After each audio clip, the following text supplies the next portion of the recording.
বলো তুমি কেমন আছো?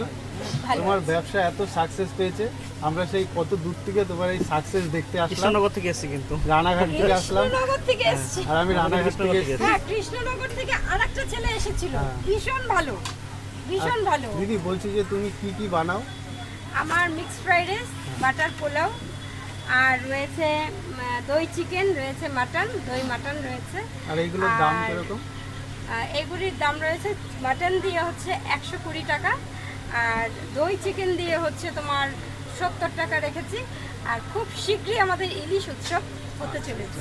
ওটা কি বর্ষাতে হবে? এই বর্ষাটা নামার অপেক্ষায় আছে। আচ্ছা আচ্ছা। কেন বর্ষাতে আমাদের খুবই প্রিয় ইলিশ, এবং পদ্মার ইলিশ দিয়েই আমার সেটা ইচ্ছে।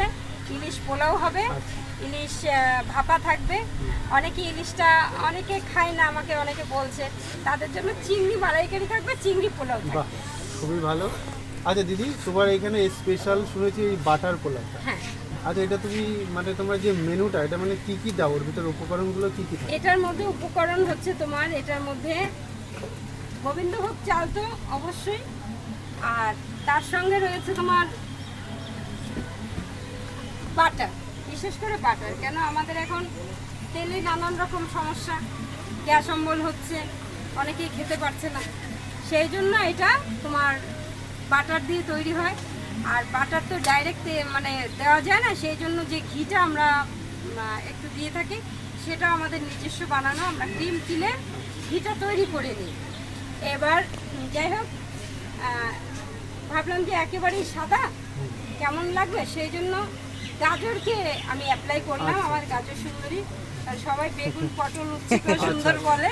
ওই গাজরের যে কালারটা একটু হালকা আসে, তাই তো? হ্যাঁ, এবার গাজরটার জন্য সাদার উপরে এই যে সেই বাটার পোলাও, হ্যাঁ, এই যে গাজর আছে, গাজর সুন্দরী, গাজর আছে, বাটার আছে, আর না না, গোবিন্দভোগ চাল। শুধু গাজর না, কিন্তু গাজর সুন্দরী, গাজর গাজর সুন্দরী সুন্দরী, আছে। হ্যাঁ গাজর সুন্দরী। আচ্ছা, কাজু কিশমিশ আছে, তাই তো? হ্যাঁ, কাজু কিশমিশ তো অবশ্যই থাকে। আচ্ছা আচ্ছা আচ্ছা। তো খুবই ভালো দিদি, এটা স্পেশাল নতুন একটা আইটেম এনেছে। হ্যাঁ, একদম মানে এটা মনে হয় হাবড়া স্টেশনে নেই, না, আশেপাশে মনে হয় নেই। আশেপাশে কি আমাদের পুরো পশ্চিমবাংলা এখন পর্যন্ত শোনা যায়নি, আচ্ছা। এখন পর্যন্ত শোনা যায়নি। আর তার চাইতে বড় কথা, এ কিন্তু কৃষ্ণনগর, কিন্তু এই খড়গপুর থেকে। এই মানে বাটার পোলাওটা পুরো নিরামিষ তো?